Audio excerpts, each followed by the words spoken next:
Boche Gold and Diamonds. Buy now, pay later.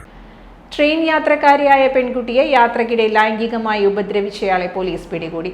Angadipuram Atteri Pariyapuram Puthukkudi Muhammad സഹറിനെയാണ് Shoranur railway police പിടികൂടിയത്. തിങ്കളാഴ്ച രാവിലെ 9 മണിയോടെ ചെറുതുരുത്തിക്കും ഷൊർണൂരിനും ഇടയിൽ കോട്ടയം നിലമ്പൂർ എക്സ്പ്രസിലായിരുന്നു സംഭവമെന്നാണ് പരാതി. പെൺകുട്ടിയെ ഉപദ്രവിച്ച ശേഷം ഷൊർണൂർ എത്തിയപ്പോൾ പെൺകുട്ടി പ്രതികരിച്ചതോടെ ഇറങ്ങിയോടി മറ്റൊരു കമ്പാർട്ട്മെന്റിൽ കയറി. ഇതിനിടെ പെൺകുട്ടി ഇയാളുടെ ഫോട്ടോ എടുത്തിരുന്നു.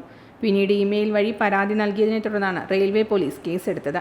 ചൊവ്വാഴ്ച രാവിലെ പെരിന്തൽമണ്ണയിലെത്തി സഹറിനെ പോലീസ് പിടികൂടി. പെരിന്തൽമണ്ണയിൽ വ്യാപാര സ്ഥാപനങ്ങൾ നടത്തുന്നയാളാണ് സഹർ. ഇയാൾക്കെതിരെ പെരിന്തൽമണ്ണ പോലീസ് സ്റ്റേഷനിൽ വധശ്രമം, അടിപിടി, കഞ്ചാവ് കേസുകളുണ്ടെന്ന് പോലീസ് പറഞ്ഞു.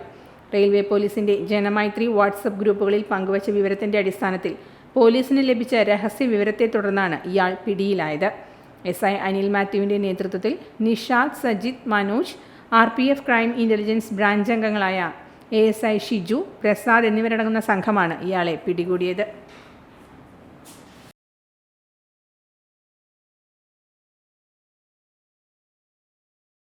Time kids pre school, Mannannur road, Vaniyamkulam. .view news. കാഴ്ചകളാണ് ലോകം, കണ്ടു തുടങ്ങുക.